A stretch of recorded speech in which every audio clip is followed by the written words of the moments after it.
საღამო მშვიდობისა, მე მაკაცინცაძე ვარ, თქვენ უყურებთ აქტუალურ თემას და უბრუნდებით მორიგი სეზონის პირველი გადაცემით გასული წლის ბოლოს ამერიკის შეერთებული შტატების უსაფრთხოების დოკუმენტში გამოქვეყნებული ტრამპის ადმინისტრაციის გეგმები ახალი წლის დასაწყისშივე იქცა ქმედითი ნაბიჯების საფუძვლად.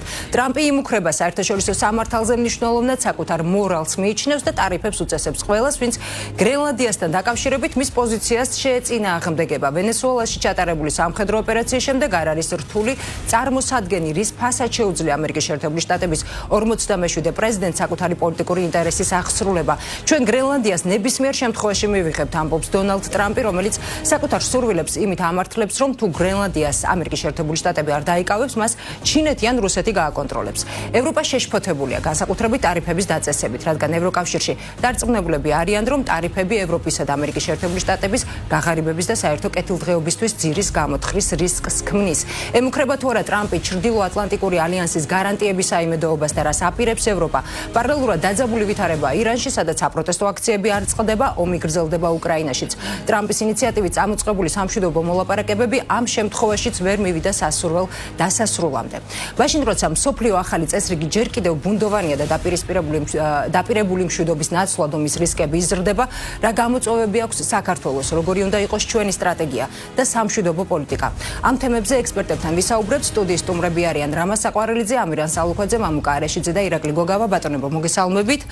ძალიან დიდი მადლობა პირველ რიგში სტუდიაში მობრძანებისთვის. რა თქმა უნდა, პირველ რიგში გილოცავთ შობა ახალ წელს, მოგვიანებით, დაგვიანებით ნათლისღებას. რა თქმა უნდა, ვულოცავ შობა ახალ წელს და ნათლისღების დღესასწაულს ჩვენს მაყურებელსაც და მე როგორც ჭეშმარიტი გურული პირველ რიგში რა თქმა უნდა ვისურვებ და საკუთარ თავსაც ვისურვებ თქვენს მაყურებლებს და თქვენს სტუდიის სტუმრებსაც რა თქმა უნდა მშვიდობას.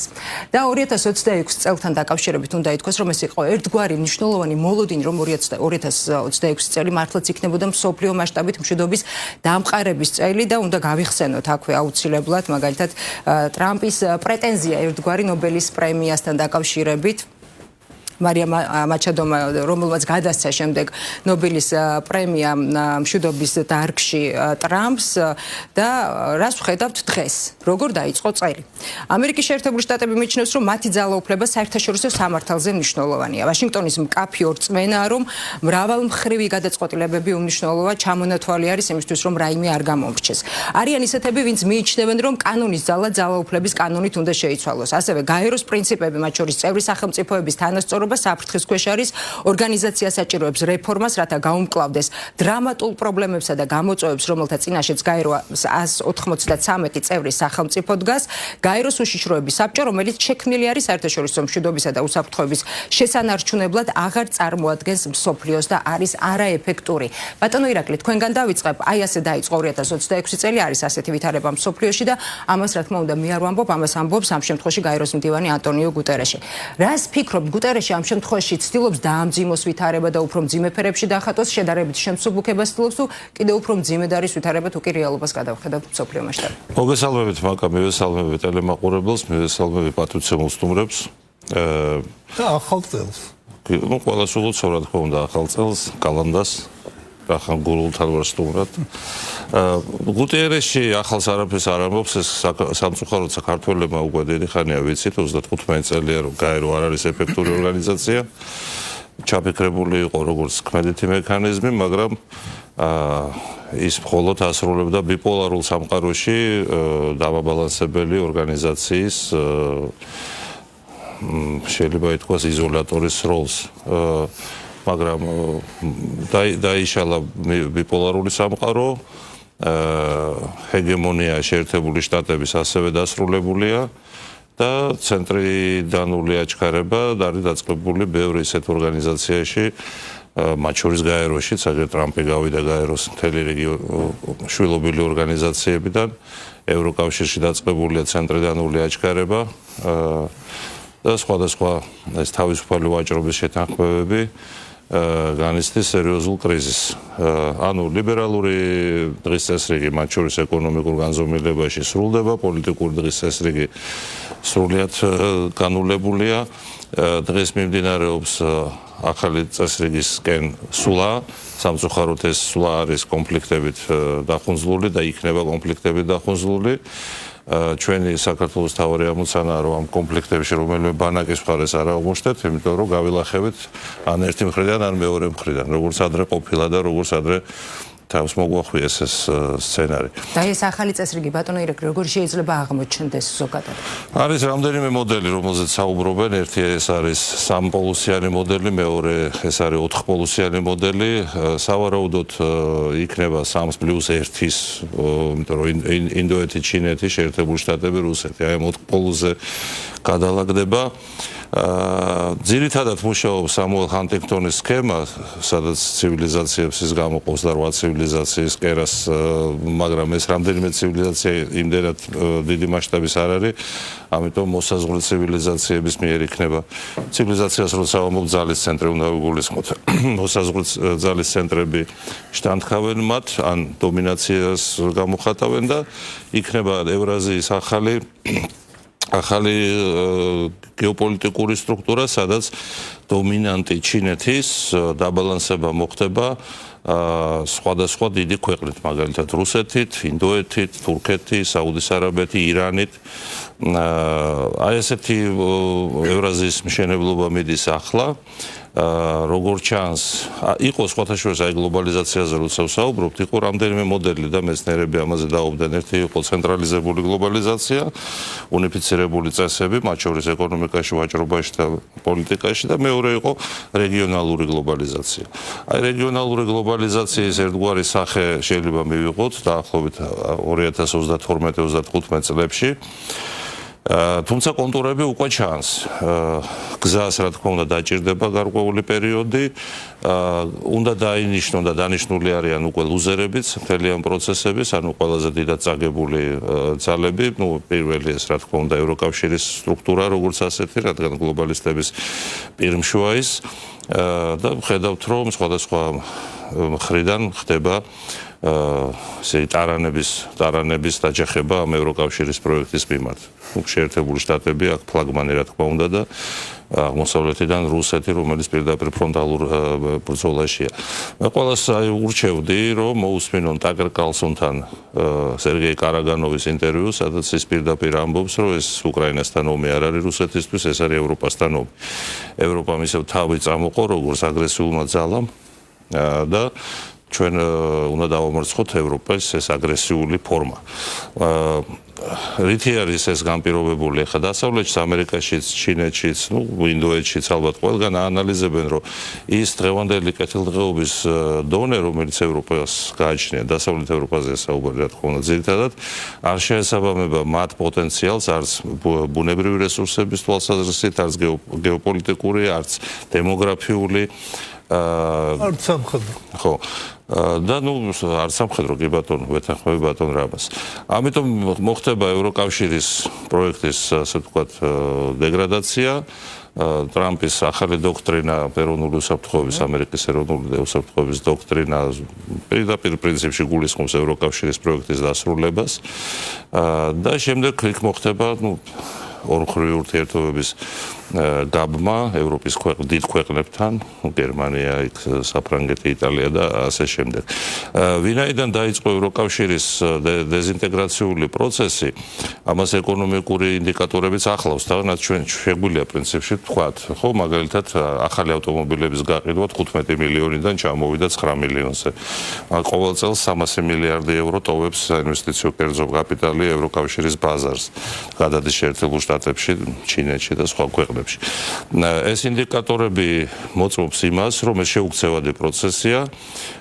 მარიო დრაგიმ სადა ამის რეცეპტის გამოწერა ევროკომისიის დაკვეთით, მაგრამ მარიო დრაგიმ ურჩია 800 მილიარდი ევროს ჩადება ეკონომიკის მოდერნიზებაში და ბრიუსელმა გადაწყვიტა, რომ ეს სამხედრო საქმეში ჩადოს. რაც ცხადია ორმაგად უფრო ამძიმებს ევროკავშირის სიტუაციას.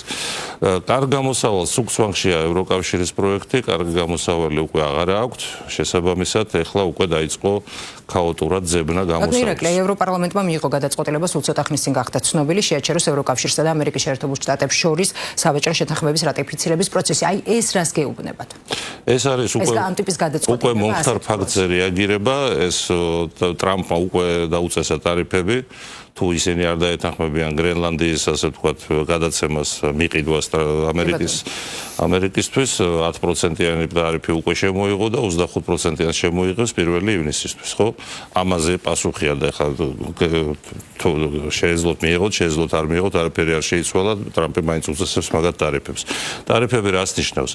ტარიფები ნიშნავს, რომ ხერხემალი ევროპის ეკონომიკის ეს არის მანქანათმშენებლობა და მეტალურგია, ანუ ფოლადის წარმოება, ეს გაყიდვები რადიკალურად შემცირდება შეერთებულ შტატებში ევროპული საქონლის და გარდა ამისა, საფრანგეთი ყიდის ახლა მაგალითად 4-5 მილიარდი ევროს ღირებულების ღვინოს და შამპანურებს მხოლოდ ამერიკის შეერთებულ შტატებში. ესეც შეუძლებელი იქნება რაღაც მცირე რაოდენობა გაიყიდება.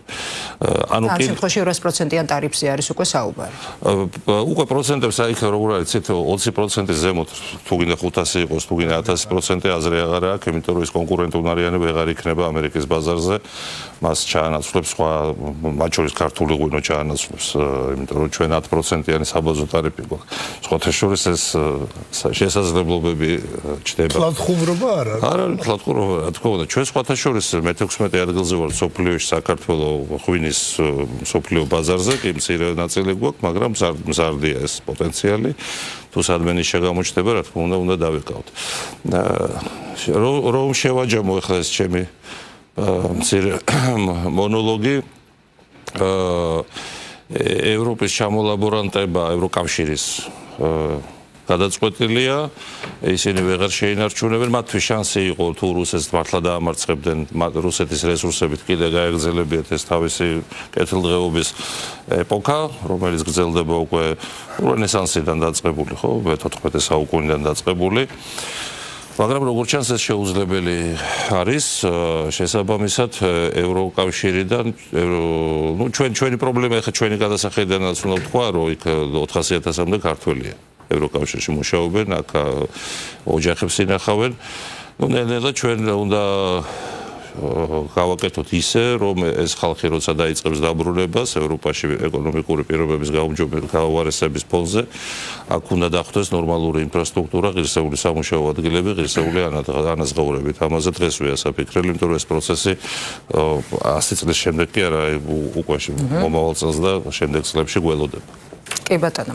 ბატონო ამირან, როდესაც საუბარი არის მაგალითად გრენლანდიაზე, უნგრეთის საგარეო საქმეთა მინისტრი ამბობს რამდენიმე დღის წინ თქვა, რომ გრენლანდიის საკითხი არ ეხება ევროკავშირს, თუმცა დღეს მაგალითად განსხვავებული და მანამდეც სხვა ლიდერების მხრიდან განსხვავებული პოზიციები მოგვისმენია, დღეს განსაკუთრებით მძიმე განცხადებები გაკეთა დავოსის ეკონომიკური ფორუმის ფარგლებში, მათ შორის მაგალითად შეგვიძლია გავიხსენოთ იგივე ემანუელ მაკრონის განცხადებაც, ამერიკის შეერთებული შტატები ევროპის დასუსტებას და დამორჩილება სურს, ევროპას ძალიან ძლიერი ინსტრუმენტები აქვს და ისინი მაშინ უნდა გამოვიყენოთ, როცა პატივს არ გცემენ და მისი თქმით იმპერიული ამბიციები ხელახლა იჩენს თავს. მანამდე თქვა, რომ ამერიკის მხრიდან ეკონომიკური ტარიფების გამკაცრების შემთხვევაში ევროკავშირი ეგრეთ წოდებულ სავაჭრო ბაზუკას აამოქმედებს. უკვე გავიგეთ, რომ ევროპარლამენტმა მიიღო ის გადაწყვეტილება, რომელიც მიიღო, რომ შეაჩეროს ევროკავშირსა და ამერიკის შეერთებულ შტატებს შორის სავაჭრო შეთანხმების რატიფიცირების პროცესი და მანამდე ტრამპის პოზიცია იყო ასეთი, რომ მაკრონი არავის სჭირდება, მაინც ძალიან მალე დატოვებს თანამდებობას და თან მისი გზავნილი სკრინის გამოაქვეყნა, რაც ასევე დღეს ვნახეთ. შეიძლება ითქვას, რომ ღია დაპირისპირება უკვე გახდა ძალიან ცხადი და საჯარო და არავინ უკვე არაფერს აღარ ერიდება, თუ შეიძლება ასე ითქვას. როდესაც საუბარი არის ამერიკის შეერთებულ შტატებსა და ევროკავშირის ლიდერებს შორის დაპირისპირებაზე. ირაკლიმ ძალიან კარგი შესავალი გააკეთა, თუ რა ხდება დღეს სოფლიოში და სანამდე მივიდა და ის რაც ახსენე მონოლოგში წესებთან დაკავშირებით და წესებზე დაფუძნებულ მსოფლიოსთან დაკავშირებით ფაქტობრივად დღეს აღარ არსებობს, ხო? და რა იყო ეს წესებზე დაფუძნებული მსოფლიო და საერთაშორისო ურთიერთობები ჩამოაყალიბეს ზუსტად იმ ბიპოლარულ სამყაროში ფაქტობრივად ორმა ძალამ, თუმცა იქ იყო ბრიტანეთი და სხვაები, მაგრამ შეგვიძლია აღვიქვათ, რომ აქედან საბჭოთა კავშირი, იქედან დასავლეთი თავისი ლიდერი სახელმწიფოებით და იმ წესებით ვიცხოვრეთ გარკვეული პერიოდის განმავლობაში. იმუშავა ამ წესებმა მანამ სანამ არ შეიცვალა ინტერესები. ხო? იქ გასაგებია ირაკლის აღარ გავიმეორებ ბიპოლარული სამყაროს დასასრული და ასე შემდეგ და ამერიკის ჰეგემონია. დღეს ამოვიდა ახალი ძალები და ვიმყოფებით იმ პირობებში, როცა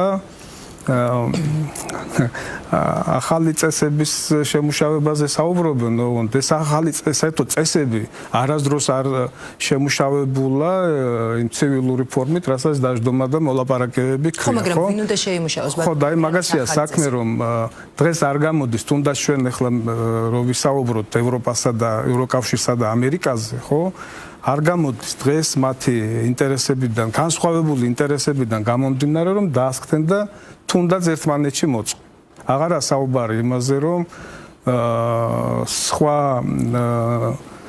იმ ძლიერ სახელმწიფოებს იმ ცენტრებს შორის, რომელიც ყალიბდება დღეს ნელ-ნელა და ამის ფორმირება ჯერ არა, ხო, დამთავრებული არავინ იცის ახლა ირაკლიმ რას თქვა, ხო, 3+1 იქნება, 3 იქნება, 2 იქნება, თუ 6 იქნება, თუ ეს ბლოკება ჩამოყალიბდება, იქ ბრიქსი გაძლიერდება და ასე შემდეგ, ხო? ნუ შესაძლოა იყოს ბლოკური ისე, ოღონდ გადალაგდეს სხვაგვარად, ხო?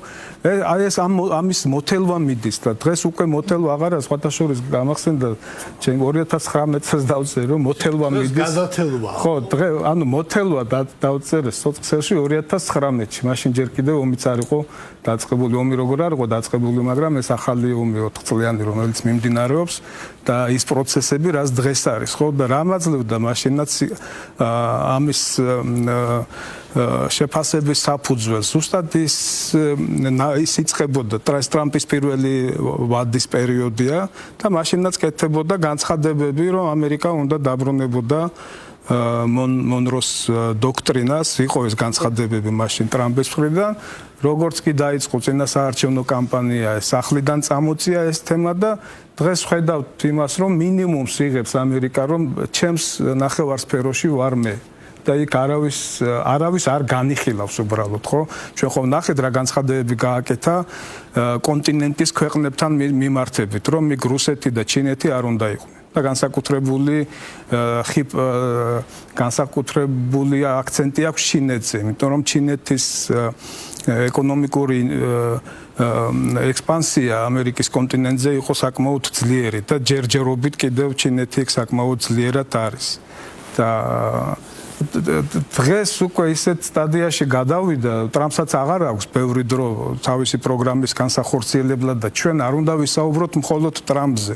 ეს არ არის ის, რომ რაღაც ერთი ადამიანი დღეს ის და კი პირველი პირია პრეზიდენტია, მისი გუნდია და მას ეწერება როგორც ეს ხდება ხოლმე ისტორიაში, მაგრამ არის გარკვეული წრეები ამერიკის შეერთებულ შტატებში, რომლებიც ჩამოყალიბებულია აი ამ სტრატეგიაზე და ტრამპის უკან საკმაოდ ძლიერი ძალებით განან მათ შორის ფინანსური წრეები. ტრამპის გადაწყვეტილება, განცხადებები, ბატონო ამირანდა, როგორც თქვენ აცხადებთ, ის სუბიექტები, გადაწყვეტილების მიმღები პირები, რომლებიც როგორც თქვენ ამბობთ, ტრამპის უკან დგანან, ანუ ის ჯგუფი თუ გუნდი.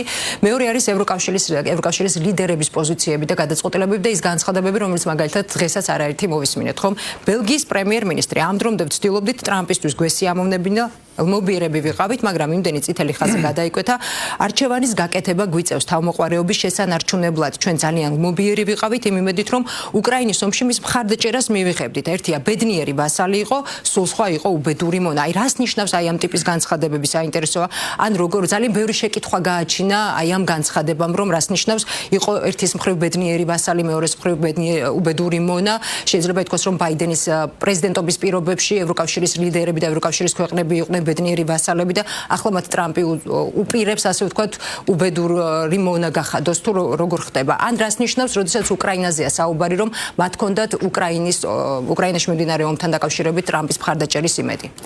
ნუ ჯერ იქიდან დავიწყოთ, რომ ლიდერების საერთოდ მამაღალი ნათქვამია დღევანდელ სუბიექტებთან მიმართებით და ჩვენ ხედავთ როგორ ექცევა თუნდაც მე მგონი მონოლოგში ახსენე ტრამპი მაკრონს, ხო? ეხლა წარმოგიდგენიათ ეხლა ძველი პრეზიდენტები გავიხსენოთ ჩვენ მიტერანი და სხვები და მაშინდელი ურთიერთობები და ვინმეს რომ ეკადრ დეგოლისთვის რომ ვინმეს ეკადრებინა რომ დეგოლი ვინ არის და ასე შემდეგ, ხო? ეხლა საფრანგეთი რომ ავიღოთ მარტო და დღეს ნუ ერთ-ერთი ფრანგი ოპოზიციონერი პოლიტიკოსი სოციალურ ქსელში წერდა მაკრონის გამოსვლაზე, რომ 1 საათი ლაპარაკა ევროპაზე და არც ერთხელ არ ახსენდა საფრანგეთი. აი ეს ურთიერთობაა და ზუსტად ამაზე ვსაუბრობდი, რომ შეიცვალა ინტერესები და დღეს არ აღმოჩნდა ევროკავშირი ჩვენ ახლა მთლიან ევროპაზე არ ვსაუბრობთ ამ შემთხვევაში ევროკავშირზეა საუბარი და მისი ლიდერები მზად იმისთვის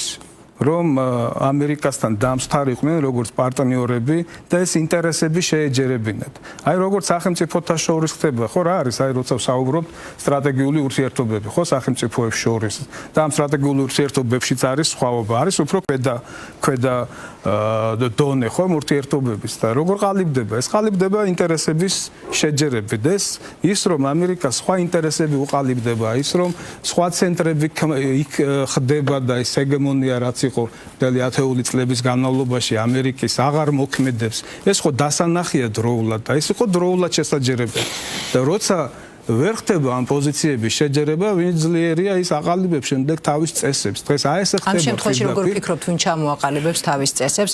აი მაგალითად ტრამპი დავოში უფრო აგრესიული და ამბიციური მიდისო, ითქვა დღეს და ვიდრე ოდესმე და აი ამ სათაურით სტატიას აქვეყნებს Axios-ი და ასევე Axios-ის ინფორმაციით ყოველწლიური შეხვედრის მონაწილეებს ურჩია ამერიკის შეერთებული შტატების ოფიციალურმა პირმა მოემზადონ შეურაცხყოფისთვის, როდესაც ამერიკის შეერთებული შტატების პრეზიდენტი ტრიბუნასთან დადგება. რა ტიპის მოლოდინი გაქვთ, ანუ რა შეიძლება ხვალ მოხდეს და რა ტიპის განცხადებები შეიძლება, რა ტიპის შეურაცხყოფელი განცხადებები შეიძლება მოისმინონ ლიდერებმა ტრამპისგან. არ მგონია რომ ტრამპი ასე პირდაპირ შეურაცხყოფებზე გადავიდეს, თუმცა როცა სუვერენიტეტის დარღვევაზეა საუბარი და თუ ეხლა დაოსიდან ტრამპი იტყვის რომ გრენლანდია მემჭირდება და უნდა წავიღო, ეს თავისთავად დანიისთვის და არა მხოლოდ ხო, რა თქმა უნდა, ამას იტყვის. ახლა მე გულისხმობ იმას, რომ პირდაპირ ახლა ლანძღვაგინებაზე არ გადავა, მაგრამ შეურაცხყოფად ისიც არის ასახმელი, ხო, როცა შენს ტერიტორიულ მთლიანობას ეხება, ანუ სუვერენიტეტის შელახვა სახელმწიფოსთვის, ან რომელიმე გაერთიანებისთვის არის ყველაზე დიდი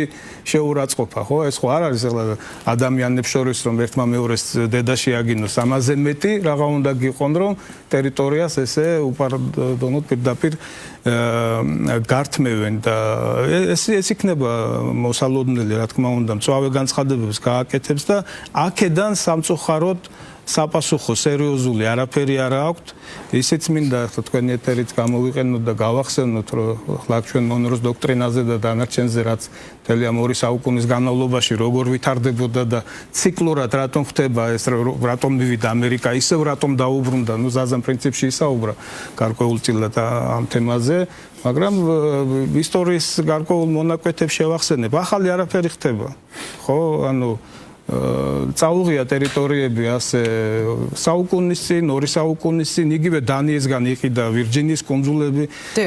შენ ზეთერამდე განვიხილავდით და ძალიან იაფად სადღაც 25 მილიონ დოლარად და რიტორიკა იყო ანალოგიური. მაშინ თუ ამბობდა რომ პირველი მსოფლიო ომის პერიოდია სადღაც 1916-17 წლები, რომ მე თუ არ წავიღებ ამ კუნძულებს შეიძლება წაიღოს გერმანია, მაშინ სხვა ურთიერთობა იყო, ახლა ხო არ იყო არც ნატო, არც ევროკავშირი და გერმანიის მიერ ამ ტერიტორიების დაკავება საფრთხის შემცველი იყო ამერიკისთვის. დღეს ეუბნება რომ გრენლანდიას წაიღებს ჩინეთი ან რუსეთი თუ მე არ წავიღე და ამბობს რომ ეს შემთთვის არის სასოციალო მნიშვნელოვანი. აი ესეთი ურთიერთობებია და წესით ეს უნდა ყოფილიყო ახლა პროგნოზირებადი და უნდა დალაგებულიყვნენ მანამდე, მაგრამ ეს მოხდება. არაფერი ახალი არ არის. იგივე როგორ წაიღო მექსიკის ნახევარი ტერიტორია ფაქტობრივად 19 საუკუნის შუა წლებში 46-48 წლების ომის შემდეგ იქ ესპანეთის გავლენის შემცირება და ასე შემდეგ ეკონომიკური პოლიტიკა მაშინდელი პერიოდის მე-20 საუკუნეში როგორ განვითარდა არაფერი ახალი არ ხდება პოლიტიკაში იცვლება ძალები, იცვლება ძალთა ბალანსი, შესაბამისად ხდება ინტერესების გადალაგება, ახალი პოლიტიკის აწყობა, იმარჯვებს ძლიერი. აი ეს არის ძალიან პრიმიტიულად, ძალიან მარტივად. აი ისტორიულ ფაქტებს როცა გადახედავ, არაფერი ისეთი არ ხდება. ჩვენ რა თქმა უნდა აქ თავს ვიმტრევთ, რომ ვიმტრევთ რის გამო, რომ ეს ჩვენს ქვეყანაზე როგორ აისახება და რა შეიძლება მოხდეს და ფიქრობ ამაზე, რომ აქ როგორ შეიძლება ეს განვითარდეს და ჩვენ როგორ არ უნდა გავეხვიოთ აი ამ ქარბუქში, რაც დღეს სოფლიოში მიმდინარეობს. წარმოუდგენელია, ხო? უკრაინის ომის ფონზე და დღეს ევროპა გახდა ფაქტობრივად მძევალი ამერიკის წინა ადმინისტრაციის პოლიტიკის და ევროპას ჩამოეკიდა მთლიანად. ესეც არ მომხდარა ხო ფარულად პირდაპირ ხიად გამოდივდა ტრამპი და ვიმეორებ რომ ეს არ არის მხოლოდ ეს ამ ერთი ადამიანის პოლიტიკა იქ არის ძალიან დიდი ძალები ჩვენ რაიმე სერიოზული განცხადებები გვესმის სერიოზული ჯგუფებიდან რომ არ ეთანხმებიან ტრამპის პოლიტიკას და ეს ამერიკისთვის დამღუპველი იქნება არ გულისხმობ დემოკრატებს რომლებიც ოპონენტები არიან თუმცა იმ ბანაკიდანაც არ ხდება რაიმე განსაკუთრებული და ტრამპი ახლა მაგალითად თავისი პრეზიდენტობის პერიოდში გრენლანდიას თუ წაიღებს ტრამპი რომ დემოკრატებმა შეცვალონ გრენლანდიას არავინ დააბრუნებს რასაც დაალაგებს დღეს ტრამპი და პარალელურ გაეროს ქმნის ხო მილიარდი დოლარი საწევრო და ასე შემდეგ ანუ სხვა რაღაც იქნება და დღეს იმტრევენ თავს რომ რასაკეთებს ტრამპი გაეროს აუქმებს ახალ გაეროს აქვს ამ მშვიდობის საბჭოს მომავალი პერსპექტივა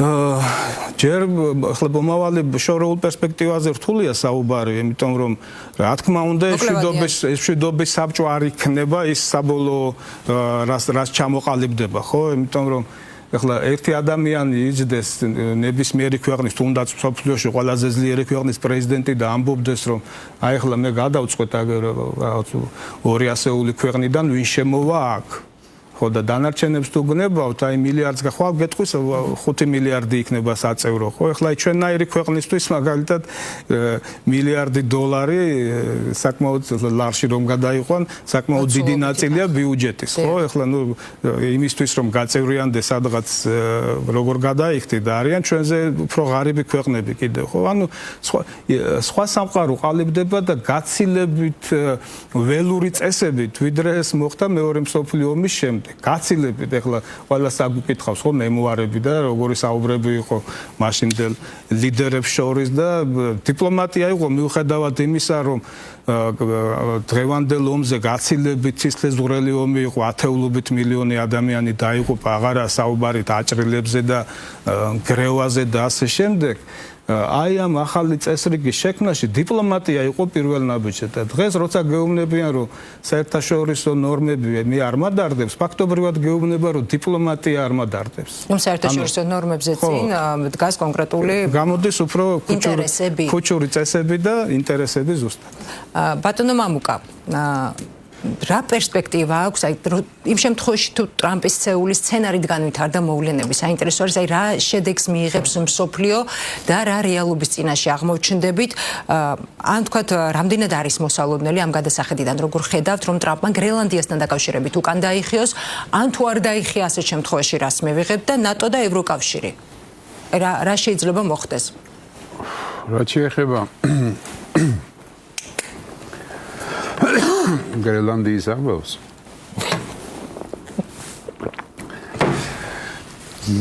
საქმე იმაშია რომ გრენლანდია ახლა საკუთრებაში ამერიკის შეერთებულ შტატებს მართალია უნდოდა თავის დროზე მაგრამ ისეთი ხელშეკრულება აქვს დადებული რომ პრაქტიკულად ის აკონტროლებს მთლიანად შეუძლია მას და ცხადია რომ აი ამის გათვალისწინებით ჩნდება კიდევ დამატებითი შეკითხვები რომ ისედაც ის აკონტროლებდა მაშინ რა არის ის მთავარი ამბავი რის გამოც ხდება მთელი აი ეს პროცესი 1951 წლის ხელშეკრულებით ის აკონტროლებს გერმანიას ბაზაც აქვს ყველაფერია აი ეს ნოუკი რა გრენლანდია მე ბაროთ არა ხო 1000 ხო და აი ეს ყველაზე საინტერესო ადგილას გამოჩერე ახლა. ხო და მოკლედ და ეხლა ისედაც მისი კონტროლის ქვეშ. გასაგვირველი. ეხლა ჩინელებმა მოინდომეს იქ მართლა მოინდომეს ორი აეროპორტის რესტავრაცია, ამით განახლება, ამით შესვლა იქ, მაგრამ ნუ ამათმა იქ ერთვალები დააბრიელეს ამერიკელებმა და აღარავინ აღარ მოინდომა არაფერი. მე მაინც მგონია რომ ეს არის განსაკუთრებული ფსიქოლოგიური ზემოქმედების ფორმა. ვიზე? ხო, დანარჩენ მსოფლიოს. მე ვარ და ჩემი ნაბადის ტიპის. აი ქუჩური ახსენა სიტყვა ამერანმა და დაახლოებით ესეთი რომ უნდა გამივიდეს. ესე იგი, უფრო მეტის მოთხოვნა, იმიტომ რომ ნაკლები შეუსრულოს. შეიძლება სულ არ დაჭირდეს დღეს გრენლანდია, უბრალოდ ამსეთი ფორმით გრენლანდიის აღება, მაგრამ ის რომ დომინანტი სახელმწიფო იყოს გადაწყვეტილებების მიღების ნაწილში მსოფლიოში, ეს ძალიან უნდა. და აქეთკენ ყველაფერი აქეთკენ მიდის. ამ შემთხვევაში იგულისხმება მთელი მსოფლიო მინუს ჩინეთი ჭირჭირობით, მაგრამ ნუ ჩინეთის ხელისუფლებაც ცდილობს რომ პრობლემები არ შექმნას. საერთოდ უნდა ითქვას რომ გარკვეულწილად რა დახვდა ტრამპს, როგორი მსოფლიო დახვდა ამერიკის შეერთებულ შტატებს, რომელიც ჰეგემონი იყო ვითარების წლების განმავლობაში, მერე შეიცვალა ეს ვითარება, მაგრამ მაინც დახვდა პრაქტიკულად როგორ გითხრათ, აი უბრალოდ ენით რო თქვა, ტყუილი სუპი.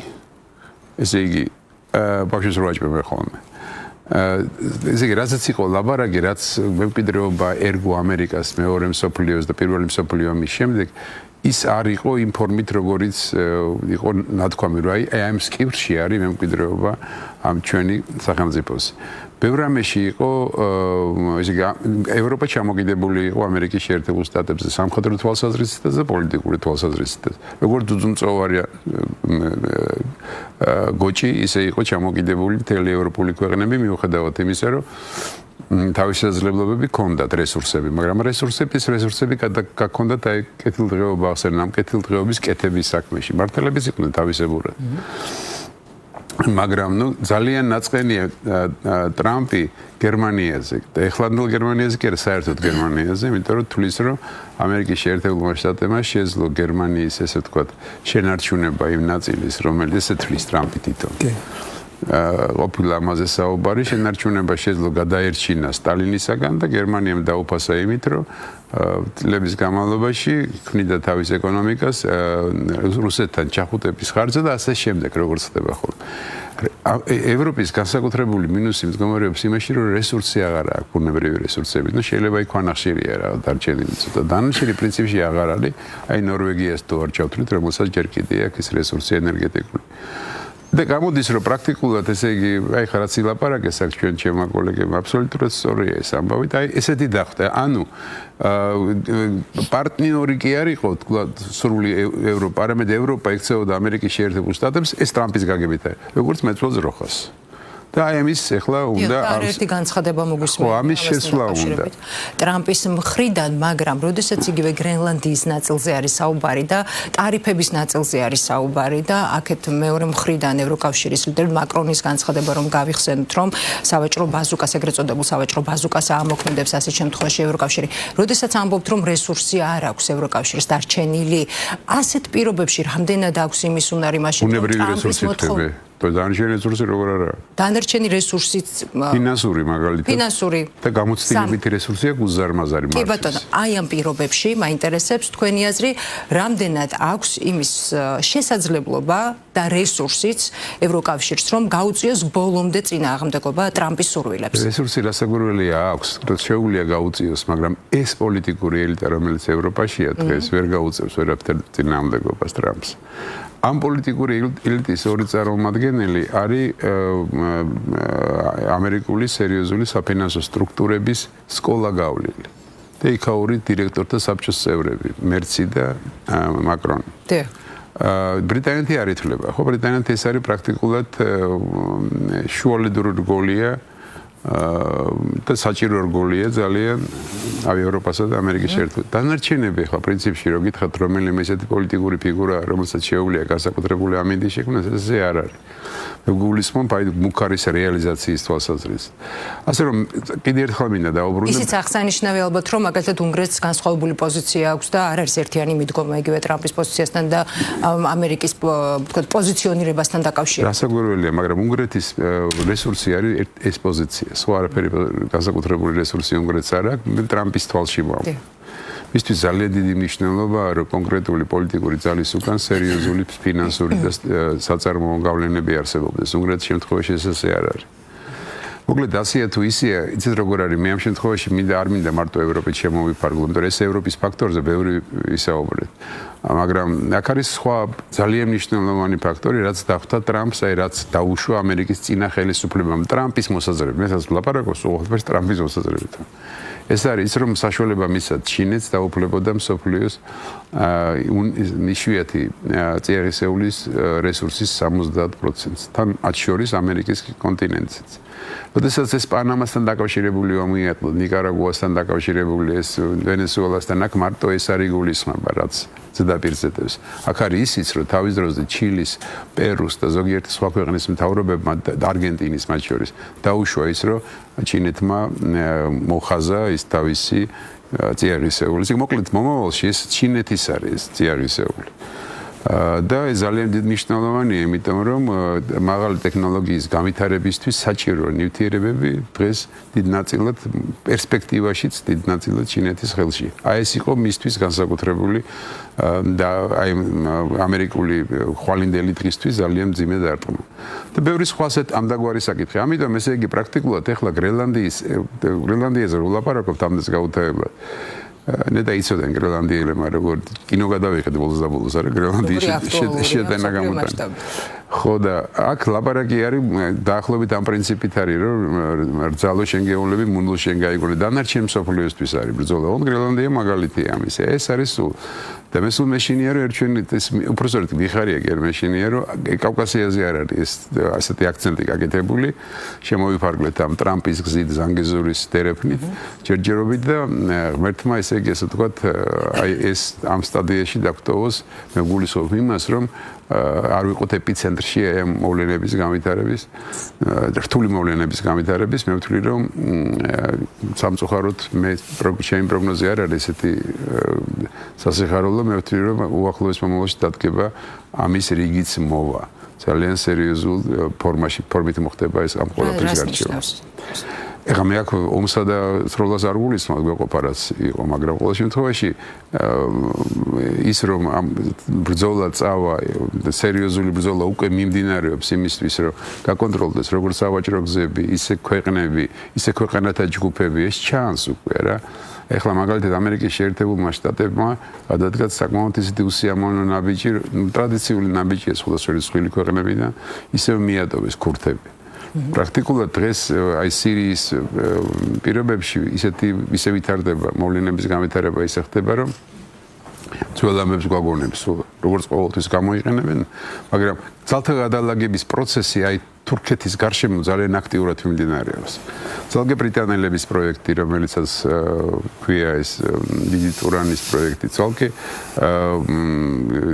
ირანთან დაკავშირებული თემები მოკლედ ეს ყველაფერი ჯერჯერობით ასე ვთქვათ ჩვენი საზღვრებისგან შორს წევს აშორებს საკონძო გადაწყვეტილებას მაგრამ ხვალზე დადგება ამის საკითხი მე არ ვიცი როგორი ფორმის იქნება ძალიან დიდი მნიშვნელობა აქვს სამხრეთ კავკასიის ქვეყნები როგორ ფორმაში შეხვდებიან აი ამ დღე X რა მდგომარეობაში იქნება უკრაინა რუსეთის დაპირისპირება რა მდგომარეობაში იქნება ევროპისა და ამერიკის შეერთებული შტატების დაპირისპირება ამას ყველაფერს მნიშვნელობა აქვს აი იქიდან მაგრამ ეს ყველა ვერსია გათვლილი უნდა კონდეს საერთოდ რო არ იძლევა ამის საშუალებას ყველაფერზე ვილაპარაკოთ მაგრამ არც მოკლედ ვითარება ისეთია რომ არც სულ გაყურსვათ ღირს რომ ეს ჩუმად იყო და ვითომ არაფერი არ ხდება შენ გარშემო და არც განსაკუთრებული აქტივობა არ ღირს იმიტომ რომ ამან შეიძლება ცუდი შედეგები მოიტანოს კი ბატონო რამაზ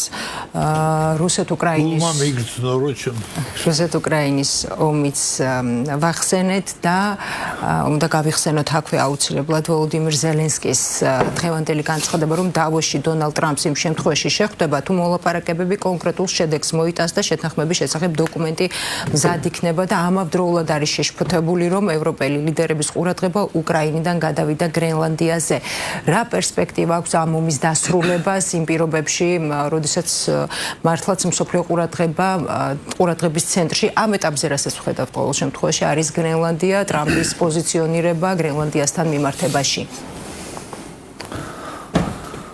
კი ბატონო. ხო არა ტრამპლინი სახეზეა. მაგრამ უკრაინისთვის არ მგონია ანუ კიდევ უფრო მძიმე მდგომარეობა, მძიმე რეალობის წინაშე ხომ არ აღმოჩნდება უკრაინა იმ თვალსაზრისით, რომ გაჭიანურდება მოლაპარაკების პროცესი და შედეგის დადების პროცესი. რა თქმა უნდა. ხო, თქვენ დიდი მადლობა ძველი გვარდიის შეკრებისთვის. რაც შეეხება და იმისთვის, რომ ასეთი მომხიბვლელი ხართ, როგორც ყოველთვის. მადლობა. რაც შეეხება უკრაინის თემას, გაჭიანურდება კი არა, აუცილებლად უნდა გაჭიანურდეს.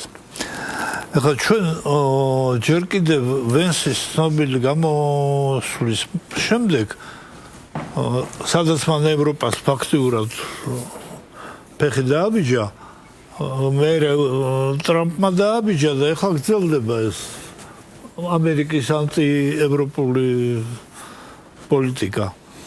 ხედავთ, რომ უკვე ევროპაც აღარ აკლებს და სერიოზული არის თუ არა, მაგრამ იქ ერთი ავტობუსი ჯარისკაცები გააგზავნა გერმანიაში, ხო? თემაშკი გრენლანდი. ხო, ავტობუსის ზომა არის დასასუსტებელი. ხო და მაგრამ არ ეპუება. ასეთი არ შეპუების რეაქცია წესით მით უმეტეს ტრამპისნაირ ტიპს უნდა კონდეს რომ და წამოწდა ადრე უნდა კონდეს რომ არ გინდათ მშვიდობა ეგრემც გიქნიათ იმიტომ რომ ეგრემც გიქნიათ ნიშნავს რომ ირაკლი მაცახწერას და მიზანიც სწორედ ეს ხომ არ არის რომ ტრამპი ცდილობს ხელები დაიბანოს ამ შემთხვევაში თუნდაც აი ამ მოცემულობაში და გადგეს გვერდით თუ კი ევროპა შეყვება ისე უკრაინის თემას ის ვერ გაუძლებს ამ ომის ტვირთს ვერ აკაჩავს შესაბამისად მან უარი უნდა თქვას იმ სიკეთეებზე რაც ამერიკისგან განებივრებულმა თავის ხალხს მიცა ხო ომი ამერიკისა არისო და მე თქვენ პენსია ეს ხალხი ხო განებივრებულია უკვე ასეთი პოლიტიკით და არ აიტანენ საომარი ხარჯებისთვის ბიუჯეტის შეცვლას ესე იგი ეს ხალხი მოისურვებს ხელისუფლების ამ ხელისუფლების გადაყვანას და სხვის მოყვანას ამით ტრამპი რომ ომს არ აჩერებს ამით ის ამზადებს ევროპის ელიტაში ხელისუფლების ცვლილებას თელ ელიტაში და ნათქვამი აქვს რომ აი რომ შეიცვლება ჩემი ორიენტაციის ხალხის რომ მოვა ევროპაში მერე ვილაპარაკებ უკვე შეიძლება ახალ ევროკავშირზეო მაგრამ ამასობაში კიდევ ერთ საინტერესო რამ ხდება ურტყავს ევროპას ხო გინცხოვოს ურტყავდა გინდა ადამიანს შედეგი ერთია რომ ვისაც ურტყავენ ის ცდილობს რომ გაერიდოს ევროპას ურტყავს ტრამპი სადღაც წავიდეს ევროპა ერთადერთი წასასვლელი მას აქვს რუსეთი ამიტომ წესით ევროპამაც უნდა ჩააქროს უკრაინის ომი ეხლა უკვე ევროპა უნდა იყოს დაინტერესებული უკრაინის ომის ჩაქრობაში არის ამის ნიშნები ფაქტია რომ ევროპამ ერთის განცხადება შეგვიძლია გავიხსენოთ რომელიც რუსეთი თურმე ევროპული ქვეყანა არის წარმომადგენელი უნდა დანიშნოს თან შეიძლება გავიხსენოთ წარსულშიც ერთი შაბრაზმული ანალიტიკოსი ყავდა ლეონციევი რუსეთს გახსოვთ ხო და ეს ლეონციევი მაშინ იძახდა საბჭოთა პერიოდში რომ რა უნდა ამ ამერიკას აქ წავიდეს თავის კონტინენტზე დაგვტოვოს ჩვენ და ევროპელებიო ისე რომ და კონდათ ეს ანტიამერიკანიზმი იყო ევროპულ წამყვან ქვეყნებში არსად არ წასულა ეს ანტიამერიკანიზმი მით უმეტეს ასეთი დაუდევარი პოლიტიკით რასაც ტრამპი აწარმოებს ისე რომ მე მგონი სანამ ესენი იქნებიან ვინც დღეს არიან ისინი ეცდებიან რომ ნელ-ნელა წამოვიდნენ რუსეთისაკენ ჩააქრონ უკრაინის მიმართულებით ნუ ჩააქრონ ცეცხლი შეწყვეტა მაგალითად და ამ ტიპის ჩაქრობები. ჩააქრონ უკრაინის მემართულება და ფაქტიურად რუსეთის მიმხრობით ეცადონ ტრამპის სამაგიეროს გადახდას. იმიტომ რომ ხედავენ რომ ტრამპიც რუსეთზე აკეთებს ამას. ფაქტია რომ რუსეთის მხრიდანაც მზაობა არის, თუნდაც ლავროვის განცხადება შეგვიძლია გავიხსენოთ, რომ მათ იციან სად უნდა გვიპოვონ, ფაქტობრივად ასეთი განცხადება გააკეთა დღეს. როდესაც იგივე აი ეს გრენლანდიის საკითხიც ხომ არ არის ერთგვარი მაპროვოცირებელი თემა ხომ არ იყო ტრამპის მხრიდან, რადგან როდესაც არის საუბარი გრენლანდიაზე, ბატონმა მამუკამ თქვა, რომ ისედაც არავინ ეცილებოდა ხომ ამერიკას. ამის მიუხედავად არავინ ეცილებოდა სამხედრო თვალსაზრისი და იქ სამხედროზე არ არის, ტრამპს უნდა რომ გააკონტროლოს ვინ შევა ნავსადგურში და ვინ გავა. კი ბატონო, ბალისტიკური საუბარი და ტრასაზე არქტიკის ტრასაზე და ამ ტრასაზე კეთდებოდა ასე ღიად თქვათ აქცენტები, ხომ? არ გვინდა რომ ჩვენ ვაფინანსებდეთ და დანია აკონტროლებდეს აი ამ ტიპის განცხადებაც გაკეთდა. მაშინ როდესაც საუბარი არის რომ ეს გრენლანდია მას ჭირდება, თქვათ და აწარმოებს ანტიჩინურ და ანტირუსულ თქვათ პოლიტიკას. მეორეს მხრივ ევროკავშირის ქვეყნებს რო შევხედოთ, ისინიც ანტირუსულ და ანტიჩინურ პოლიტიკას აწარმოებენ და თითქოს ერთგვარი თანხwebdriver ამ საკითხთან დაკავშირებით მაინც არის. მაინც რატომ არის ასეთი ხისტი წინააღმდეგობა მაშინ ევროკავშირის ქვეყნების მხრიდან და რატომ დღეს რაც გამოჩნდა ყოველ შემთხვევაში განცხადებების დონეზე ერთგვარად ამ ეტაპზე შეთანხმება შეუძლებელია. რას ნიშნავს? თქვენ ძველი გვარდია ხართ, ხო? რას ნიშნავს? მაიძულობთ რომ გადავიდე შემდეგ დეკორაციის იქით რა ხდება? ევროპასთან ტრამპის დაპირისპირება ხო დაიწყო არა ევროპასთან, არამედ ულტრა ლიბერალებთან ტრამპის დაპირისპირებით. რაც თავის მხრივ დაიწყო თვითონ ულტრა ლიბერალების ტრამპთან დაპირისპირებით ყურში საყურე გაუკეთეს ბედად. ხო, ანუ იქ სისხლიანი ურთიერთობაა დემოკრატებს, ამერიკელ დემოკრატებსა და ახლა ევროპელ ლიბერალებს შორის. ისე რომ ეს პოლიტიკური მხარეების ბრძოლა. იდეოლოგიური ბრძოლა. არ არის ეკონომიკა მხოლოდ, ან მხოლოდ გეოპოლიტიკური ინტერესები. აქ უნდა ტრამპის მიზანი არის მოხსნას აი ეს ბუდე, რასაც დემოკრატების თუ ულტრალიბერალების ძალები ნახულობენ ევროპაში.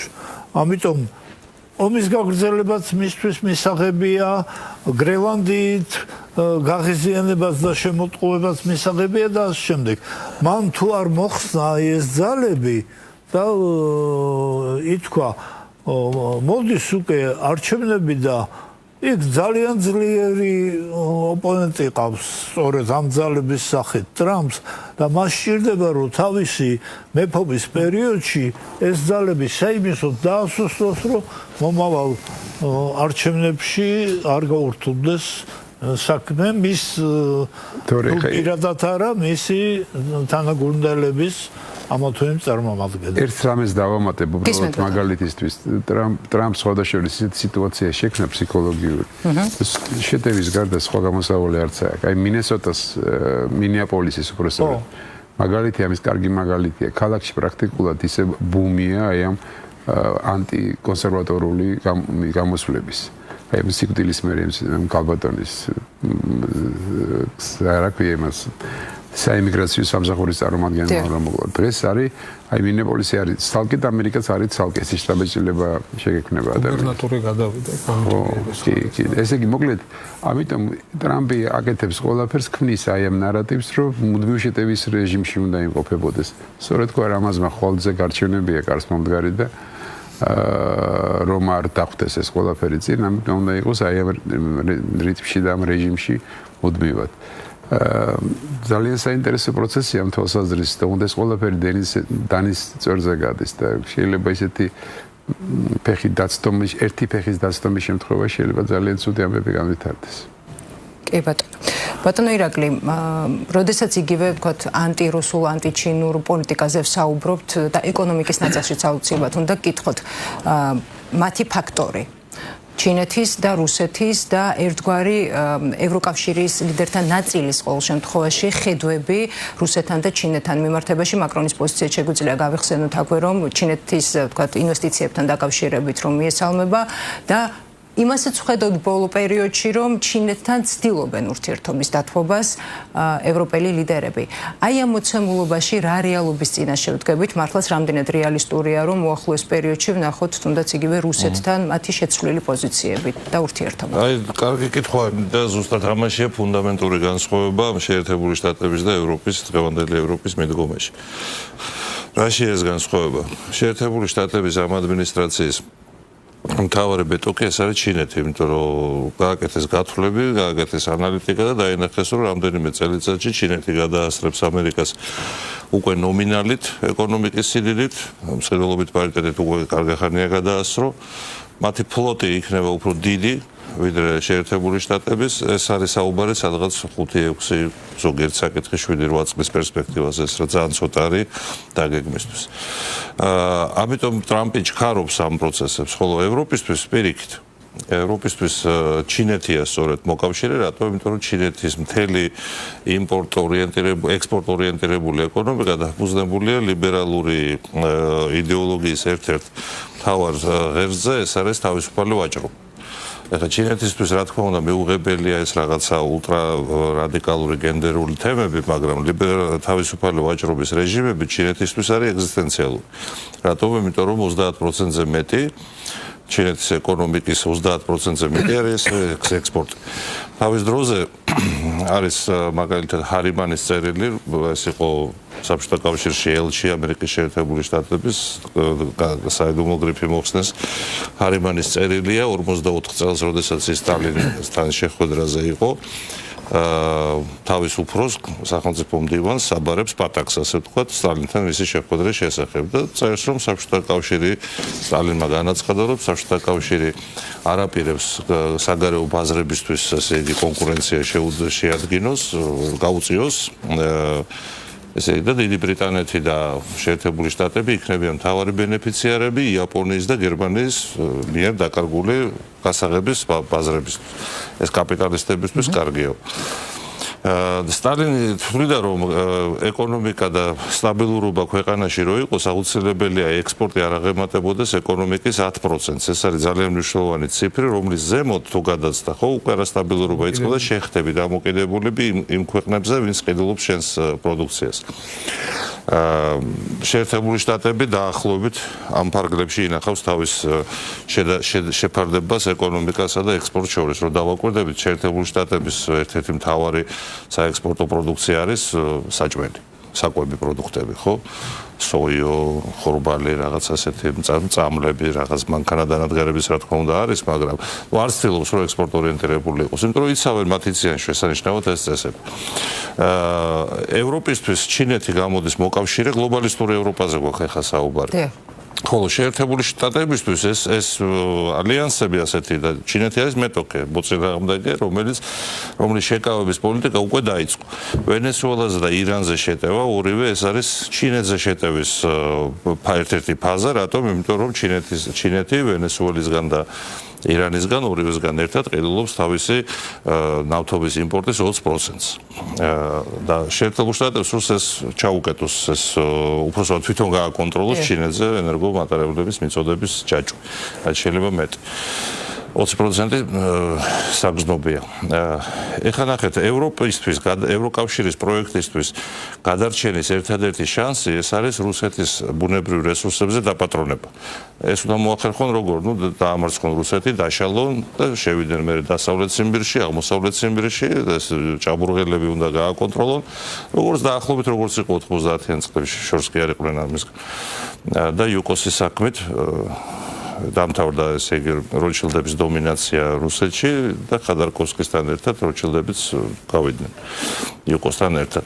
და შეერთებული შტატებისთვის რუსეთის ბოლომდე დასუსტება არის კატეგორიულად მიუღებელი ამ ფორმით, სტრატეგიული მარცხით მით უმეტეს, რატომ? იმიტომ რომ ის შემდეგ რუსეთის დიდი ნაწილი შეიძლება გახდეს ჩინეთის, ასე ვთქვათ, აქტივი. ну ეს იმიტომ კი არა რომ ვიღაცას იქ ჩინეთი მოსწონს არა კანონზომიერებია გეოპოლიტიკაში და ეს ასე მოხდება აქედან გამომდინარე შეერთებული შტატები მართლაც ცდილობს ომი გააჩეროს იმიტომ რომ შემდგომი დასუსტება და რისკები აღარ ჭირდება რუსეთის შემდგომი დასუსტება აქედან გამომდინარე ალიასკაზე მოილაპარაკეს გარკვეული რაღაც ჩარჩოები და ადგინეს რომლის გარშემოც ახლა ეს თამაშს ახორციელებენ ევროპაზე ეს გრენლანდიის თემაც აქ ბატონებმა აბსოლუტურად მართებულად აღნიშნეს, რომ გრენლანდია თავისუფლად შეეძლო შეერთებულ შტატებს ბრიუსელში ნატო შტაბ-ბინაში მოეთხოვა რომ მე მინდა ეს ბაზა, ეს რაღაცა ლოკატორი უნდა დავდგო, ეს რადარი უნდა დავდგა, ანტისახაერო სისტემები და არავინ უარს არ ეტყოდა, რა თქმა უნდა, კოლექტიური ნატოს დროშის ქვეშ ეს ყველაფერი გაკეთდებოდა და ადრეც ქონდათ კიდევაც, ხო, ყინულის ქვეშ გააკეთეს ყინულის ჭია, ეგრეთ წოდებული ეგრე ერქვა სამხედრო ბაზას, რომელიც იქ ააშენეს, მაგრამ არ გამოდგა, იმიტომ რომ ყინული დაიძრა. მაგრამ გრენლანდია სამხედრო სტრატეგიის თვალსაზრისით პირველ რიგში აუცილებელია ამერიკისთვის, იმიტომ რომ ეს გრენლანდია არის რუსეთიდან პოტენციური ბირთვული დარტყმის მთავარ გზაზე. ანუ პირველად სამოცნობა და ანტისახაერო სისტემები იქ უნდა განლაგდეს. რუსეთსაც აქვს განლაგებული ახალი მიწის კუნძულებზე და ფრანც იოსეფის კუნძულებზე არქტიკაში, გრენლანდიისგან არც თუ ისე შორს. ამას მოყვება შემდეგ კანადა, ეს უკვე ბრიტანეთზე იქნება შეტევა და თუ დავაკვირდებით ტრამპის შეტევები მიდის ძირითადად ნორდიკული ქვეყნების ალიანსზე, ეს არის დიდი ბრიტანეთი, ეს არის დანია, ეს აქ ლოკომოტივი დიდი ბრიტანეთია, რა თქმა უნდა, ამ ქვეყნებში. სკანდინავიის ქვეყნებით შედის აქა და ნუ ისლანდიასთან ექნება ცალკე ურთიერთობები, მაგრამ კანადაში დაიწყო რა პროცესი ალბერტას პროვინციაში, რომელიც მთავარი მომპოვებელია ნავთობის და გაზის, დაიწყო ხელმოწერების შეგროვება კანადისგან გამოყოფის მოთხოვნით. მანამდე ალბერტას შტატის პარლამენტმა იმსჯელა და დაავალა სამუშაო ჯგუფს შეისწავლონ ამერიკასთან მიერთები, კანადის ამერიკასთან მიერთების პლუსები და მინუსები. ანუ ალბერტაში მაგალითად ელიტა მომწიფებულია იმისთვის, რომ გადადგას ეს გარკვეული ნაბიჯები, ხა ჯერ დამოუკიდებლობა და მერე შეერთებულ შტატებთან შეერთება, ან პირდაპირ ასე ვთქვათ. მოკლედ ეს ბრძოლა ბრიტანეთსა და ტრამპის ადმინისტრაციას შორის გრძელდება. გრენლანდიაც ამის ნაწილია, თუმცა სამხედრო სტრატეგიულად მართლა ჭირდება. და ეს ყველაფერი ემსახურება იმას, ასე ხმამაღლა იმიტომ აკეთებენ, რომ ევროპაში გაჩნდეს ბზარი. ევროკავშირის და ევროპულ ქვეყნებში ბზარი. ეხლა ჩვენ რას დავაკვირდებით, ხო, რაღაცა რაოდენობა ქვეყნების 8 ქვეყანამ გააგზავნა სიმბოლური კონტინგენტები გრენლანდიაში, ხო, ზოგმა 1 კაცი, ზოგმა 15 კაცი, მაგრამ აი გერმანიამ გააგზავნა 15 კაცი და 2 დღეში უკან წაიყვანა. რატომ? იმიტომ რომ მიხვდნენ რომ ტარიფები, ხა გერმანიას ეგ ტარიფები საერთოდ დაღუპავს. აი ეს ბზარი სჭირდება სწორედ ტრამპის ადმინისტრაციას. ეხლა დაიწყება დაჯგუფება, ვინ არის თანახმარო გრენლანდია დაიცვას და ვინ არ არის თანახმარო, ერთი გრენლანდიას ესე იგი ჩვენი საკუთარ ტყავი გადავარჩინოთ ეს ჯობი. ანუ შიგნით ხდება გადაჯგუფება. ეს გადაცემის დასაწყისში ჩვენ რას თქვით, რომ ცენტრიდანული აჩქარებები დაწყებულია. აი ამის დაჩქარებას აკეთებს პატივისცემული ტრამპი. დანარჩენი რა იქნება, როგორ იქნება, აგერ პოპკორნი და ჩვენ. ნახოთ რა და როგორ იქნება. ტრამპი ამასობაში ამბობს ბატონო ამირან, რომ მე რომ არ გამოვჩენილიყავი, ახლა ნატო საერთოდ არ იარსებობდა, ის ისტორიის სანაგვეზე აღმოჩნდებოდა. იგივე გრენლანდიასთან დაკავშირებით რუტეს პოზიცია ვიცით და პოზიციონირება ვიცით. რა პერსპექტივა აქვს, როგორ გფიქრობთ, აი უახლოს მოკლე პერიოდზე რომ ვისაუბროთ, ვთქვათ ნატოს ჩრდილოატლანტიკურ ალიანსს ამ შემთხვევაში. ნუ თუ ასე გაგრძელდა პროცესები, ნატოს აქტუალობა ჯერ ერთი კედან დავიწყოთ, რომ გაფართოება შეჩერებული. დიახ. აი ესაა ჩვენთვის ძალიან მნიშვნელოვანი, მთელი პოლიტიკა გქონდა როგორც შიდა, ისე საგარეო აწყობილი ევროინტეგრაციაზე, ხო? და აქ რაც არ უნდა მომხდარიყო, ეხლა მესმის ეს პროტესტი რაც მიმდინარეობს ეგრეთ წოდებული რაღაც ევროპული არჩევანისთვის, ეხლა იმ ახალგაზრდებს ამ თემებზე ვერ დაელაპარაკები და არც აინტერესებთ რა ხდება დღეს ევროპაში. ჩვენგან დამოუკიდებლად, ხო, აქ არ იყო მხოლოდ საქართველოსთვის საუბარი, ნატოს გაფართოება ტრამპის პირობებში დაიხურა. დიდი ალბათობით ეს გაგრძელდება. ჩვენ რა პროცესებსაც ახლა ვსაუბრობთ, აი ეს ციკლურად რაც მიდის ხო, სოფლიოში რა, თუნდაც იგივე ამერიკის პოლიტიკა რაც განვიხილეთ მისი დასაბამიდან და მონროს დოქტრინიდან დღემდე რამდენიმე ისეთი ტალღა განიცადა ცვლილებების ათეული წლები გრძელდება. და დღევანდელი პროცესები ახლა ზოგი რამ შეიძლება გადაწყდეს ხვალ, იმაზე ხო არა საუბარი გრენლანდიას როდის წაიღებს ეს წინააღმდეგობას როდესაც ხედავთ, ეს არის საინტერესო. ყოველთვის წინააღმდეგობა იყო, ჩვენ ხო ვისაუბრეთ ახლა პირველ ნაწილში, იგივე დანიასთან მიმართებით ეუბნებოდა რომ მე თუ არ მომცემ გერმანია წაიღებს, ახლა ეუბნება რომ ჩინეთი წაიღებს, ხო რა მნიშვნელობა იქ იყო სხვა კუნძულებზე საუბარი, ცოტა პატარებზე, სხვა რეგიონში ახლა დიდ კუნძულზეა საუბარი, ყველაზე დიდ კუნძულზე მსოფლიოში, ოღონდ სხვა მიმართულებით, ანუ სხვა რეგიონი გახდა ამერიკისთვის ირაკლი, კარგად ისაუბრა ამ თემაზე, ხო, ჩრდილოეთი და აქ მხოლოდ აბსოლუტურად ვეთანხმები, მხოლოდ ბაზებზე არაა საუბარი, აქ საუბარია მთლიანად მთელი არქტიკის ზონებად დაყოფაზე და იქ ყველაზე დიდი საზღვარი არქტიკის აქვს აი ამ სახელმწიფოებს, ხო, ამერიკა, რუსეთი და არიან კიდე სხვა ქვეყნების სკანდინავიის და არქტიკის წიაღისეული არის პერსპექტივა ხო და არქტიკა ამის წიაღისეულის გამო იქნება მარტო იმაზე ხო არა საუბარი ახლა რომ ჩინეთიდან რაღაც სავაჭროის ჩაკეტოს ან გააკონტროლოს წიაღისეულია მთავარი და ყველაფერი საერთოდ წიაღისეულის გამო ხდება ყველგან ჩვენს ირგვლივ აღმოსავლეთი იქნება თუ სხვა და რაც შეეხება ნატოს ანუ იმით დავიწყე რომ დახურულია და ჩვენთვის ეს არის ყველაზე ესეთი საფიქრალი თემა რომ არ უნდა ვიყოთ მძევალი ამ პოლიტიკის ახლა როგორც მაგალითად ამერიკა აქცია უკრაინის ომის მძევლად ამერიკამ ევროპა ხო და ვერ მოხდა დროულად გადაწყობა აქ მორალური ნაწილიცაა ახლა უკრაინას უთხრეს რომ გააგრძელე ომი იომე ნატო და პლუს კიდე დამატებით ანუ 50 თუ 51 ქვეყანა იყო კოალიციაში და დღეს ფაქტობრივად შეიძლება მოხდეს ისე რომ უკრაინა ან მარტო აღმოჩნდეს ან ძალიან ისეთი მცირე სუსტი კოალიციით რუსეთის წინააღმდეგ და ამერიკის გარეშე ის 50 ქვეყანაც არაფერი არ არის და რაც შეეხება ახლა ამ პერსპექტივას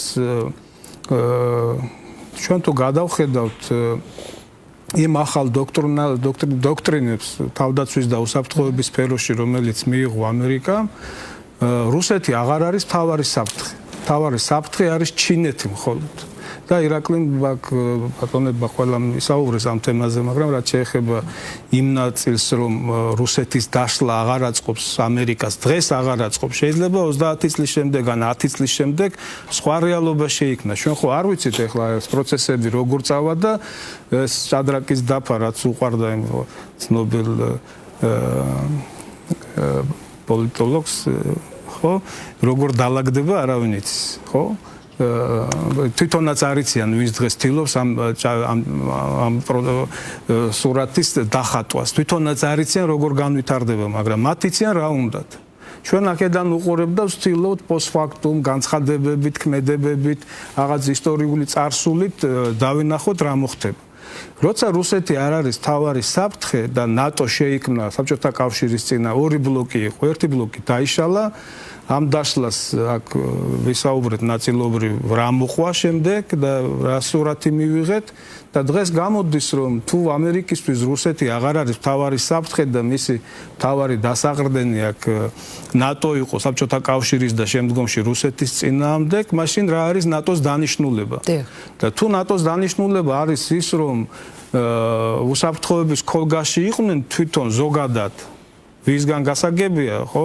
რუსეთისგან ვისგან ანუ აქ რუსეთია მარტო ხო ერთმანეთს სხვა რეომებია ხო ანუ აქ სუსტება ფაქტობრივად თლიანად ბლოკის როლი ამ ეტაპზე ესია და დღეს ეს ტენდენციებია და ის განცხადებები ახლა რასაც მოვისმენთ ჩვენ ტრამპისგან იქ შეიძლება ნატოზეც იყოს საუბარი ზოგადად ევროპაზე ხვალ ხო და ბევრი რამ შეიძლება კიდევ უფრო მეტად გასაგები გახდეს მაგრამ ის მწვავე ურთიერთობები დღეს რაც არის ამერიკას და ნატოს შორის, ამერიკას და ნატოზე პირდაპირ ის არაკეთებს აქცენტებს, მაგრამ ევროკავშირის ყველა წევრი ქვეყანა მგონი ყველა ნატოს წევრია, ხო?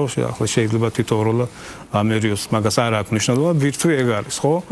ხო და ფაქტობრივად როცა ვლაპარაკობთ ევროკავშირზე, ხო, შეგვიძლია ვიგულისხმოთ ნატოს, აქ ხო როგორ შეიძლება?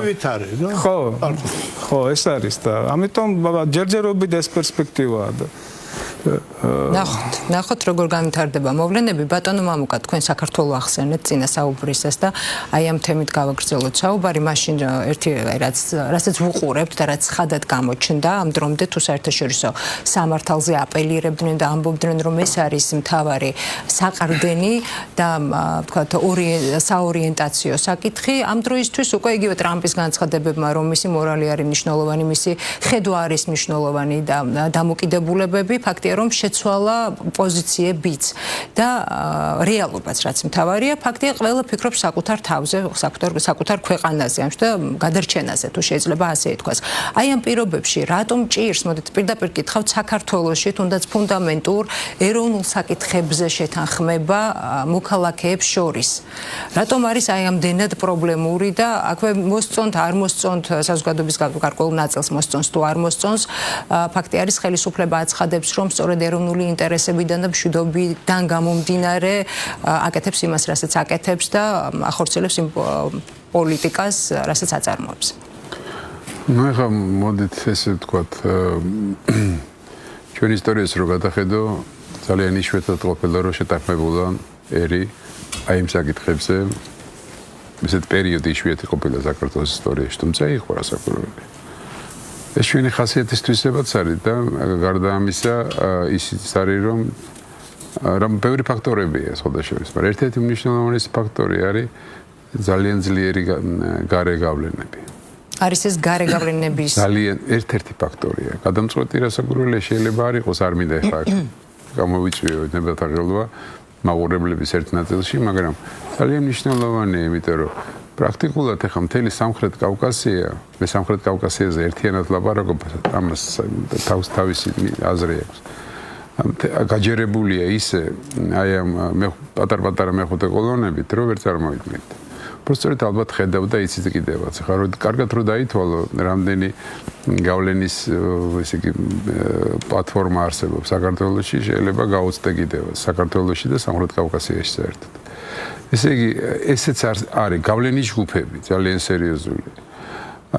ნუ ხა რასაკვირველია, ყველა ჩვენთაგანის სურვილია, რომ რაღაც ერი და ბერი ერთად იყოს, ერთად ჩამოყალიბდეს რაღაც საკონძო საკითხების გარშემო და ერთიანი პოზიციით გამოვიდეს. მაგრამ ხო გეუბნებით, აი ბევრი ფაქტორები უშლის ამას ხელს. საბოლოო ჯამში ეს ძალიან უკან ხევს ყველაფერში, მიუხედავად იმისა, მოგწონს თუ არა ერთმანეთი, ექსტრემალურ სიტუაციაში საჭიროა რაღაცა ერთიანი პლატფორმით მიუდგეთ ამას ყველაფერს, ერთიანი პოზიციით მიუდგეთ.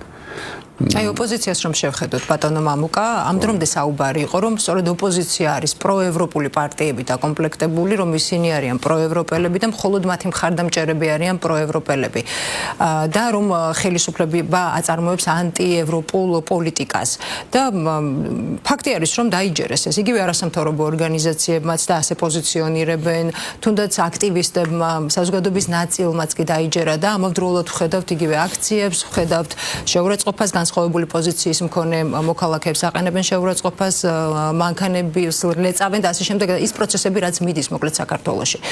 რატომ არ შეიძლება რომ აი ან რა პერსპექტივა აქვს მაშინ როდესაც ამერიკის შეერთებული შტატებსა და ევროპას შორის, ევროკავშირის შორის, ევროკავშირის წევრ ქვეყნებს შორის ხედავთ ღია დაპირისპირებას ფაქტი არის თუნდაც განცხადებების დონეზე ბოლო პერიოდში, ხომ?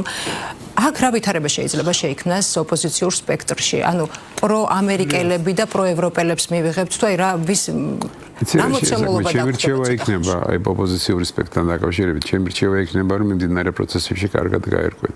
საქართველოში კი არა, მსოფლიოში მიმდინარე პროცესებში. ძალიან მრავალშრიანი და მრავალწახნაგოვანი გახდა მსოფლიო პოლიტიკა და ბევრი რამე ზედაპირზედებს და კარგი იქნება თუ გაერკვევიან ამ ვითარებაში და ჩაიხედავენ და გაერკვევიან და ერთ იგივე ეს ლაპარაკია წამგებიანია. ეს პროევროპელობა, პრო ეს ნუ გასაგებია ყველაფერი, მაგრამ მე ვთვლი რომ დღევანდელი გარემოება კარნახობს აბსოლუტურად სხვა ნაბიჯების აუცილებლობას. იმას არ ვამბობ, რომ გინდა თუ არა მთავრობა შეურიგდით და იმ საზოგადოების იმ ნაწილს, რომელიც სხვანაირად ფიქრობს. თუმცა ეს შემთთვის რა შეიძლება იყოს ეს ნაბიჯები? ბატონო? რას კარგი? აი, რასები შეიძლება იყოს და ჯერ ერთი უნდა გქონდეთ საზოგადოების დიდი ნაწილი, რომელიც ან ნეიტრალურია, ან თქვა, თუნდაც მათ მხარს უჭერს, კაფიოდ ხედავდეს დღევანდელი გამოწვევებიდან გამომდინარე, როგორ ჩამოყალიბდა მათი პოზიცია. ეს პოზიცია გუშინ წინდელია. ეს არ არის დღევანდელი პოზიცია. აი ეს უნდა ჩანდეს. კაფიოდ რომ გაიგეს, რაც ხდება მთელ სოფლიოში. აი როგორ არის იცით რომ საზოგადოებრივი დაძაბულობის თვალსაზრისით დაახლოებით იგივე სურათია ჩვენს მეზობელ სომხეთში და სხვადასხვა ის რასაც ახლა მე ვლაპარაკობ, ასეთივე დაახლოებით საუბარი მოვისმინე ამ ცოტა ხნის წინ იქაური კოლეგებისაგან. დაახლოებით იგივე სატკივარი აქვს. ეს სამხრეთელი ხალხისთვის არის დამახასიათებელი, როდესაც ყველა ცდილობს თავისი აზრი დომინანტური იყოს და არ უწევს ანგარიშს იმას რა ხდება გარშემო. ეს მაგალითისთვის მოვიყვანე. მოკლედ ასეა თუ ისეა მე ერთი როცა ეს აქციები დაიწყო ერთ-ერთ გადაცემაში, თქვენ გადაცემაში მე გახსოვთ ხას უსვამდი კონსოლიდაცია კომპრომისის აუცილებლობას. ძალიან მინდოდა რომ ეს მომხდარიყო საზოგადოებასა და პროსტორეთ აი საპროტესტო განწყობა საზოგადოებასა და ხელისუფლებას შორის. ნუ ეს არ გამოვიდა. და ეხლა ვფიქრობ რომ საჭირო გადაფასება იმ მოვლენებისა რაც გარშემო ხდება. სოციალიზმის არ მხოლოდ ოპოზიციას ვლაპარაკობთ, მაგრამ პირველ რიგში ოპოზიციას გადაფასება და ახალი მიდგომების დემონსტრირება. არ არის ისე რა მიდგომები იქნებოდა ოპოზიციისთვის მომგებიანი? ნუ პირველ რიგში და აუცილებელია გადაფასება გავატარეთ უკვე. ხო დანარჩენი პირველ რიგის რა არის? პირველ რიგში და აუცილებელია მე მაინც ვფიქრობ რომ დიალოგის რეჟიმის შექმნა საზოგადოების იმ ნაწილთან, რომელიც სხვანაირად ფიქრობს. არ ვლაპარაკობ ხელისუფლებასთან, როგორ მომივა თავში და ენა როგორ მომიტრიალდება, მაგრამ საზოგადოების იმ ნაწილთან, რომელიც სხვანაირად ფიქრობს. არ შეიძლება ნაჭუჭი იყო ჩაკეტილი გაუთეებლად. რასაკვირველია, ხა თუ ვიღაცამ კითხავს, იმასაც ვეთქვი, რომ ხელისუფლებასაც მართებს გარკვეული ნაბიჯების გადადგმა მიმართულებით. ამ შემთხვევაში რაზეა ლაპარაკი? სოფლიო შეიცვალა. კი არ იცვლება, შეიცვალა. ახალი გამოწვევები გაჩნდა, ახალი ამოცანები გაჩნდა. და აქედან გამომდინარე, უნდა გავარკვიოთ რა არის აუცილებელი ჩვენი ქვეყნისთვის. ამას ვერ გავარკვევთ, თუ არ მოხდება დიალოგის რეჟიმის შექმნა. სოციალიზმი ძალიან მნიშვნელოვანია, რომ ასეთი ტიპის სოფლიოში, როგორიც არის დღეს, ასეთი ხასიათის სოფლიოში, როგორიც არის, იქ ტერიტორია არ არის ის როგორ არის ყველაფერი შეიცვალა ხო შეიცვალა სამართლის ძალა ჩაანაცვლა ძალის სამართალმა აქედან გამომდინარე შენი სახელმწიფოებრივი საზღვარიც კი გახდა ექცევა კითხვის ნიშნის ქვეშ და დაგვიმტკიცა ეს ვენესუელის და ზოგიერთ სხვა მოვლენად იმისათვის რომ შეინარჩუნოს სახელმწიფო უნდა კონდეს ტერიტორიის დაცვის საკუთარი საზღვრების დაცვის უნარი ამას ძალიან დიდი მნიშვნელობა აქვს მით უმეტეს როდესაც არა მარტო აღარ აკავს მოყვარე ესე თქვა მეგობარი იმისათვის რომ დაიცვა შენი ქვეყანა ამისთვის საჭიროა რომ საზოგადოებაში იყოს არსებობდეს კონსენსუსი ამასთან დაკავშირებული ხო და სხვა საკითხებთან დაკავშირებული ქვეყანას ვერავითარ შემთხვევაში ვერ დავიცავ საქართველოს სახელმწიფოებრებას ვერ შევინარჩუნებ თუ ესეთი გახლეჩილები იქნებით მუდმივად ყველამ უნდა იცოდეს ეს ამბავი და გაიგოს პირველ რიგში სხვა შორის იმ ადამიანებმა იმ ინტელექტუალმა ნაწილმა ოპოზიციის განსაკუთრებით რომლებიც თავს თვლიან საქართველოს ესე ვთქვათ ჭიპად გასაგებია ბატონო მამუკა და ბატონო რამაზ მაშინ როდესაც ეს ღიად ვხედავთ უკვე დაპირისპირებას ევროკავშირის ქვეყნის ლიდერებსა და ამერიკის შეერთებულ შტატებს შორის და ამავდროულად ვთქვათ ჩვენი ქვეყანა ხომ საქართველო და აი ამ ვითარებაში ვუყურებთ რომ ხელისუფლება აგრძელებს კურსს მოდით აი ამ კურსს დავარქვათ პირობითად რა თქმა უნდა ნეიტრალიტეტი და ამბობს რომ სტრატეგიული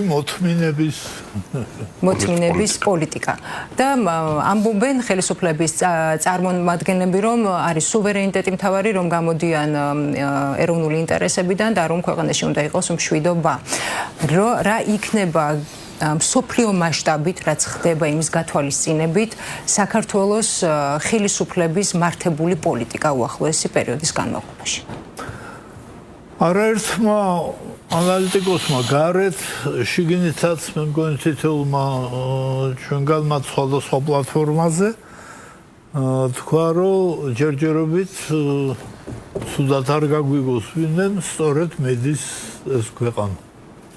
ხო, ეხლა სხვადასხვა პლატფორმაზე თქო.